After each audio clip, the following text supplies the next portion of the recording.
इतना सख्त तेरे रब की पकड़ है, इतनी किसी दूसरे की हो सकती?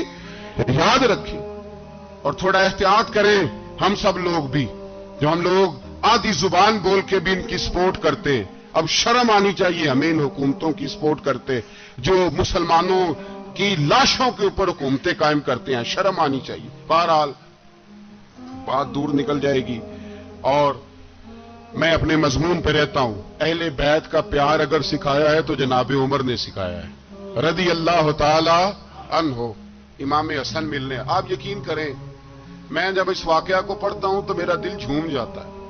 मैं कहता हूं यार, डाटा होना अपनी जगह पे, इश्क होना अपनी जगह पे, इंसान का बावकार होना अपनी जगह। जहां खड़े होना था वहां ये खड़े होते थे और जहां झुकना था वहां ये इन लोगों में इकबाल ने कहा था, तेरी निगाहे नाज से दोनों मुराद पा गए, अकले की याबो जुस्तजू इश्के हुजूरो इस तरह। जहां अगर आया है सामने कैसरो किसरा तो उमर जैसा दलेर कोई नहीं, अगर सामने आया ईरान का बादशाह तो उमर जैसा तगड़ा कोई नहीं, अगर आया है सामने गुस्सान का बादशाह तो उमर जैसा आदिल कोई नहीं। लेकिन अगर अली का बेटा आया है, अगर फातिमा के लाल पारे आए हैं, तो फिर फारूक आजम से जैसा मुहिब कोई नहीं, फिर उनसे जैसा प्यार करने वाला कोई नहीं। अंदर बैठे हैं जनाब उमर, अंदर तनाई में कुछ वजीरों से गुफ्तगू हो रही है, मीटिंगें जारी हैं। आपके बेटे मिलने आए जनाबे अब्दुल्ला इब्ने उमर, अब्बा जी मिलने आए। बात ठहरो, बात कर रहा हूं, कोई ना अंदर आए। साहबजादा बाहर खड़ा है। थोड़ी देर गुजरी तो इमाम हसन भी आ गए। कौन आए? आपको जो मिलेगा इमाम साहब का नाम लेने से, वो सरदार हैं जन्नतियों। कौन आए? सारे बोलिए, इमाम हसन, तेरी नस्ल पाक में है बच्चा बच्चा नूर का, तू है ने नूर तेरा सब कराना। इमाम हसन आए तो हजरत अब्दुल्ला इब्ने उमर को दरवाजे पे खड़े देखा। कहा अमीरुल मोमिनीन कहां हैं? कहने लगे हजरत उमर के बेटे। कहने लगे वो अंदर बैठे, कुछ मीटिंग हो रही है और उन्होंने कहा कोई अंदर ना आए, लेकिन आप जाना चाहें तो चले जाएं, आप जाना चाहें तो, तेरी नस्ल पाक में है बच्चा बच्चा नूर, आप जाना चाहें तो चले जाएं। तो उन्होंने कहा जब आप बाहर खड़े हैं तो मुझे कोई इतना जरूरी काम नहीं, और अभी जोर की नमाज थोड़ी देर में होगी, मैं मस्जिद में मिल लूंगा अमीरुल मोमिनीन से। ये बात कह के इमाम हसन चले गए। यार इतनी बड़ी बात नहीं थी, इतनी बड़ी बात नहीं थी। वो मेरे उस्तादों का बेटा भी आया तो कहा ठीक है जी वो सोए हुए हैं, तो कोई गर्ज नहीं यार, मैं ठहर के आ जाऊंगा, कोई बड़ी बात नहीं थी। देखा जाए तो बड़ी बात नहीं थी, पर बात बहुत बड़ी थी, इसलिए कि ये खाली हसन नहीं, ये हसन इब्ने अली है, ये हजरत फातिमा के लख्ते जिगर। हजरत उमर बाहर निकले, अब्दुल्ला इब्ने उमर से पूछा कोई आया तो नहीं? तो कहा हुजूर इमाम हसन आए थे। तो कहा फिर शहजादे को अंदर क्यों नहीं भेजा? कहा मैंने कहा था। वो कहने लगे अगर अमीरुल मोमिनीन मसरूफ हैं तो मैं जोहर में मिल लूंगा। हजरत उमर रोने लगे। फरमाया बेटे तूने अच्छा नहीं किया। फिर मस्जिद नहीं गए, सीधे इमाम हसन के दरवाजे दस्तक दी। इमाम हसन बाहर आए। कहा शहजादे आए थे तो मिले क्यों नहीं?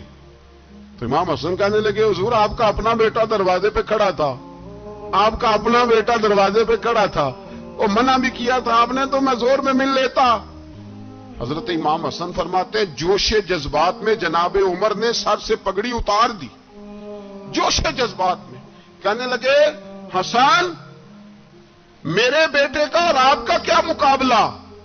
क्या उसकी मां का नाम फातिमा ज़हरा है? क्या उसकी नानी का नाम खतीजतुल कुबरा है? क्या उसके नाने का नाम मोहम्मद मुस्तफा है? आपका और उसका क्या मुकाबला? फिर रो पड़े और कहने लगे बेटे मैं मक्के के सेराओं में ऊंट चराया करता था, ये जो मेरे सर पर इज्जत के बाल हैं ये तेरे नाने के उगाए हुए, मैं मक्के के खबरदार शहजादे खबरदार। ओ भाई अहले बैत नबुव्वत के अदब का रंग अगर सिखाया है तो सैयदना उमर ने सिखाया है। हजरत उमर फारूक अथॉरिटी है, इस्लाम की अथॉरिटी। यकम मुहर्रम हजरत उमर की शहादत है। यहूदी बोल उठा, काफिर बोल उठा, अगर 6 महीने उमर दुनिया में और रहते तो दुनिया में कोई काफिर मौजूद न होता। 6 महीने। और जब इस बतले जलील का जनाजा उठा। अल्लाह बुखारी पढ़िए ना, अल्लाह मरजुकना शहादतन फी सबीलिक, अल्लाह बिस्तरे की मौत ना देना, शहादत की देना। उमर शहीद हुए, मस्जिद नबी में नमाज पढ़ाते, और जब जनाजा उठा तो मदीने का फिर पीछे जो दलेर बचे वो मौला अली थे। मौला अली, जनाब उमर का जनाजा उठा तो सबसे पहली हाय जो निकली वो हजरत अली की जुबान से निकली, और हजरत अली सारी दाढ़ी आंसुओं से भर गई।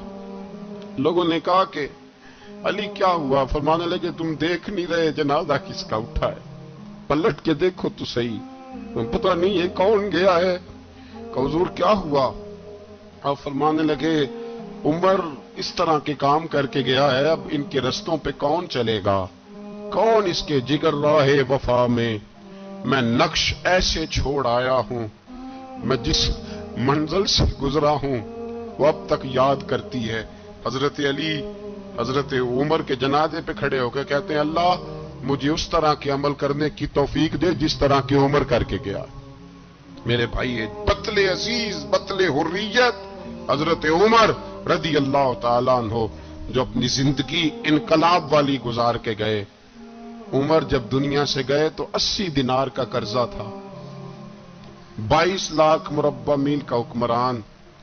और अपने बेटे से कहने लगे बेटे कोशिश करना तेरे खानदान वाले मिलके मेरा कर्जा उतार दे, मेरी कब्र पे बोझ ना रहे, और अगर खानदान वाले मदद न करें तो मेरे दोस्तों से बात करना, वो मदद न करें तो फिर अली से बात करना। इनका प्यार आपस में इतना, और तू इख्तलाफ साबित कर रहा है। 80 दिनार का कर्जा छोड़कर हजरत उमर दुनिया से गए, और जाती दफा कह गए मेरे बाद मेरे बच्चों को हुकूमत के मशवरे में भी शामिल ना करना, हुकूमत के मशवरे में भी मेरी औलाद शामिल ना हो। इतना बड़ा शख्स इतना बड़ा रंग दे के यकम मुहर्रम को जब उम्र फारूक का विसाल हुआ तो बेटे से कहने लगे अम्मा आयशा से जाके कहो मेरा भी नबी पाक के रोजे में दफन होने को दिल करता है। एक कब्र की जगह है अम्मा जी ने अपने लिए रखी है, बुखारी है बुखारी। हजरत आयशा के पास साहबजादे गए, कहने लगे अम्मा जी उमर को जख्म लग गया है, हालत बड़ी परेशानी वाली है।